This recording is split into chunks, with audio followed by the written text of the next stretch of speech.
కమల్ హాసన్ నుండి విడిపోతున్నా అంటూ గౌతమి బాంబ్ పేల్చేసింది. దాంతో ఈ వ్యవహారం చుట్టూ ఎన్నో కథలు అల్లుకుంటున్నారు గాసిప్ రాయుళ్లు. శృతి హాసన్ వల్లే ఈ జంట విడిపోయారని, శృతితో గౌతమి విభేదాలే ఈ బ్రేకప్ కి కారణమని చెప్పుకుంటున్నారు. ఈ విషయమై కమల్ హాసన్ ఇంతవరకు స్పందించలేదు. కానీ శృతి హాసన్ మాత్రం నోరు విప్పింది.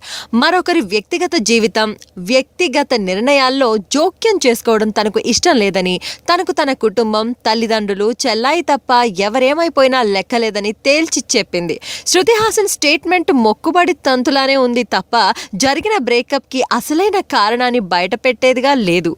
గౌతమిని ఇప్పుడే పరాయి వ్యక్తిగా చూడడం కూడా గౌతమి సానుభూతి పరులకు, సన్నిహితులకు మింగుడు పడని విషయమే.